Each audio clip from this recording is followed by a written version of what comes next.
السلام عليكم. النهارده عندنا موضوعات هامة جدا. يعني المنتخب في مشكلة، في فضيحة في المنتخب بصراحة. المنتخب المصري في مشكلة، 6 لاعبين بس اللي بيتدربوا مع حسام ابراهيم. هنتكلم عن هذا الموضوع، هنتكلم عن اشرف داري اللاعب الجديد للنادي الاهلي، اول صفقة. النادي الاهلي 4 سنوات بيخلصها، المدافع بديل لمحمد عبد المنعم اللي فعلا راح نادي نيس الفرنسي. هنتكلم عن زيزو بقى. زيزو يعني ما بين الليل والنهار زيزو غير رأيه ويعني قرر انه هيقعد، وانا هقول لكم هو هيقعد ليه يعني. وايه القصة اللي حصلت بالنسبة له انه زيزو باقي مع الزمالك. اتكلم عن دوري ابطال اوروبا، القرعة كانت من 36 فريق. القرعة عشان كبيرة وما تاخدش وقت وعشان الملل، فكانت إلكترونية. وبصراحة دوري أبطال أوروبا يعني متعة كرة القدم اللي الناس بتستناها في دوري أبطال أوروبا. نتكلم عن حاجة غريبة جدا. يعني هيئة الاستثمار السعودي من فترة كده، يعني من أكتر من أسبوع أو 10 أيام، كانت عايزة تشتري مين بقى؟ فينيسيوس جونيور، فينيسيوس اللاعب الجناح الشمال لريال مدريد. طبعا عارفين الموضوع ده شبه مستحيل. ف يعني المبلغ الأساسي أو المبلغ المفروض فينيسيوس يعني يتباع بيه 180 أو 175 مليون دولار. هما بقى عرضوا كام على ريال مدريد؟ 375 مليون دولار عشان العرض يبقى قوي وعشان يقدر يفوزوا بهذه الصفقة. فينيسيوس ما اختلفناش ان هو ان لم يكن افضل لاعب العالم فهو واحد من افضل 5 لعيبة في العالم.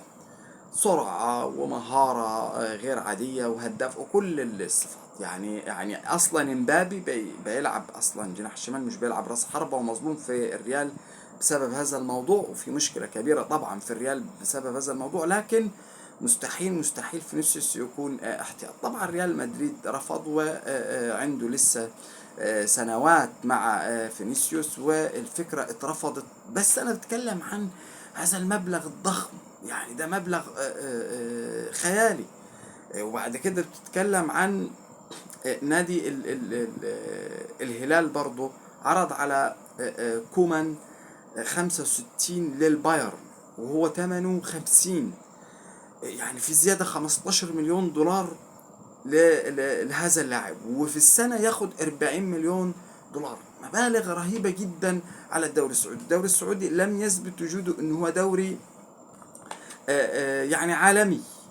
كل اللعيبة اللي بتلعب فيه بتظلم. ربما يكون كريستيانو بس اللي مسلط عليه الأضواء، ولكن كريستيانو يعني خالي الوفاض بيطلع من غير بطولات مع فريق النصر. فريق الهلال يعني هو يعني اللي بياخد البطولات في السعودية. طيب، بالنسبة للمنتخب بقى ايه اللي حصل؟ حسام ابراهيم دايما عايزين يعني ايه، عايزين يبقى في المعسكر بدري شوية. والنادي الاهلي بالذات، لان هو النادي الاهلي اللي كان مصر على رأيه ان هو يعني يتبع الاجندة الدولية. يعني الاجندة الدولية من 1 في الشهر يبقى 1 في الشهر. طبعا حسام ابراهيم مصرين على رأيهم، فاخدوا اللعيبة 6 لعيبة بس، والزمالك طبعا معاه 3 لعيبة، وبيراميدز معاه نهائي كاس، والمحترفين برا اكيد بيايوا قبل المباراة بايام. فمشكلة كبيرة لدرجة انه حسام عايز يعمل مؤتمر صحفي ويتكلم. طبعا اتحاد الكورة، عارفين احنا اتحاد الكرة لا يعني ملهوش كلمة نهائيا في اي حاجة. بصراحة فشل ذريع للكرة في مصر. واتحاد الكرة شفنا طبعا المنتخب الأولمبي والمشاكل والفضيحة بالستة من المغرب. وده كله سببه اتحاد الكرة غير حازم بالمرة وملهوش دعوة. طيب، إذا اتكلمنا عن نادي الزمالك بقى بالنسبة لزيزو، هو حصل ايه بالنسبة لزيزو؟ يعني مجلس الإدارة وممدوح عباس والناس اللي ملهاش في الكورة جو يعني كل القصة انه عارفين ان كان في هجوم شرس من الجماهير ان زيزو ما يمشيش، وزيزو هتبيعوه ازاي؟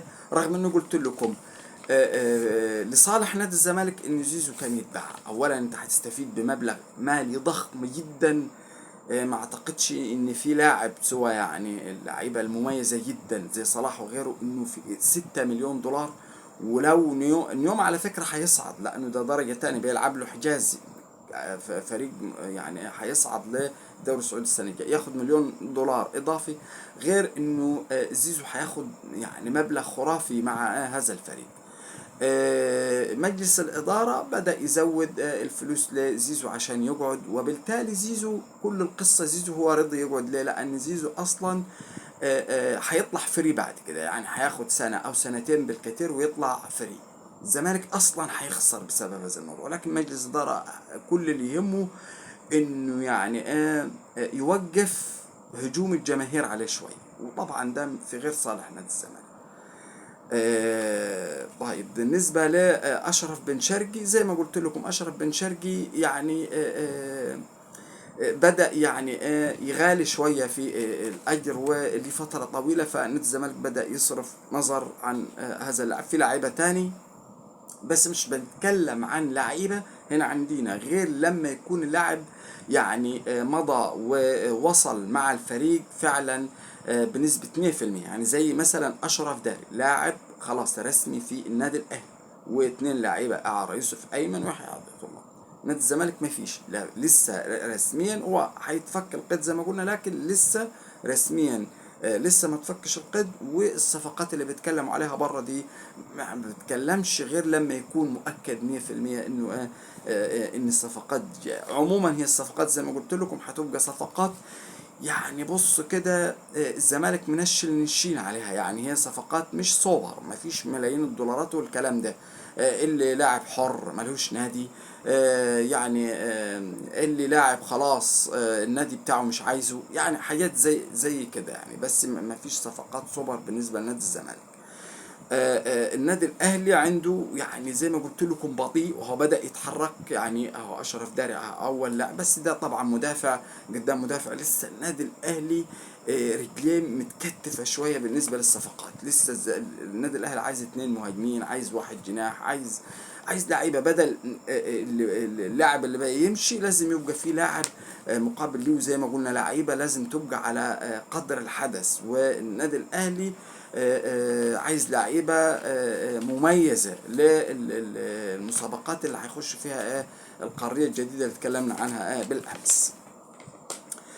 طيب الفريق المميز دايما تعرفوا من انه تشكيلته ثابته، في انسجام، في استقرار بالنسبه للمدرب، بالنسبه للاداره، وكل ده بصراحه متوافر مع النادي الاهلي. يعني انت عارف حارس المرمى، المدافعين، المهاجمين، التشكيله عارفها والتغييرات عارفها، ده كله ده سهل مع النادي الاهلي. يعني النادي الاهلي السنه كلها بتتكلم في مين؟ الشناوي، عبد المنعم، ياسر ابراهيم او رامي، بتكلم عن هاني، معلول، مروان عطيه، امام عاشور قدام، وسام، حسين الشحات. فالدنيا بتبقى سهله، والفريق بيبقى يعني بص كده في حالة من حالات الانسجام والقوة. نادي الزمالك، هل في حد يقدر يقول لي تشكيلة لمباراتين ورا بعض؟ مستحيل، مستحيل. وده سببه جوميز، وجوميز من أحد كوارثه هي دي، انه هو ما عندهوش ثبات في التشكيل، والفريق ما عندوش ثبات في التشكيل. دايما فريق متباين المستوى والشكل والمضمون، وتلاقيه طبعا يعني ما بيحصدش بطولات.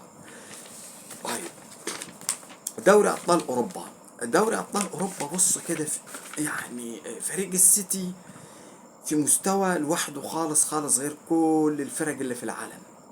افضل واعظم واقوى فريق في العالم مانشستر سيتي، جوارديولا. الفريق الوحيد اللي يقدر يطلع السيتي هو الريال، بس مش هيطلعه بالمستوى الاداء، لا بالتكتيك، زي ما حصل السنه اللي فاتت مع انشيلوتي. غير كده لا، فريق صعب، فريق قوي جدا، فهتتفرج عليه في كل مباراته صعب يقاوم. لكن بتكلم عن الريال، بتكلم عن البارسا السنه دي فايق وصاحي، وهيبقى في صراع في الليجا. والليجا على فكره السنه دي قويه جدا عن السنوات اللي فاتت، يعني بنشوف في ريال، بتكلم عن اتلتيكو، بتكلم عن كل الفرق الليجا افضل يعني من السنوات اللي فاتت. ففي المنافسات هتبقى صعبة في دوري الأبطال. الليفر بادئ قوي، يعني بتتكلم الارسنال بنفس قوته السنه اللي فاتت، بتتكلم عن الانتر فريق قوي، باريس سان جيرمان، يعني ما هو بيطلع على طول طبعا، ما بياخدش غير الدوري الفرنسي، لكن هو فريق قوي في النهايه، ولازم يتعمل له طبعا مليون حساب. بايرن مش بمستوى بايرن اللي عارفينه، بايرن اللي هو دوري الابطال، لا اقل شويه، لكن دوري الأبطال يعني زي ما قلت لكم هي المتعة الحقيقية لكرة القدم اللي الناس كل سنة بتنتظرها، وبتنتظر المباريات بتاعتها. طيب النادي الأهلي عايز يخلص محمد، على فكرة محمد بن رمضان ده صفقة عالية جدا، وكولر عايز محمد بن رمضان ده بالذات، عشان محمد بن رمضان بص كده ما يبقاش فيه لاعب يعني زال الكولر في المباراة، يعني زي جفش او زي امام عاشور، اي لاعب يعمل حركة يستغنى عنه. فمحمد بن رمضان لاعب شبيه بامام عاشور وجفش. طيب نادي الزمالك مستني القيد، وعشان يعني يفك القيد عشان يستطيع انه يبتدي يعمل الصفقات اللي هو محتاجها في الاماكن، عنده اماكن فاضية، مش قصة صفقات قوية، لكن زي ما قلت لكم القصة في نادي الزمالك مدرب، يعني مش اكتر. اشترك معنا في القناة، واذا عجبك الفيديو دوس اعجاب، وان شاء الله يعني نتقابل بكرة. شكرا.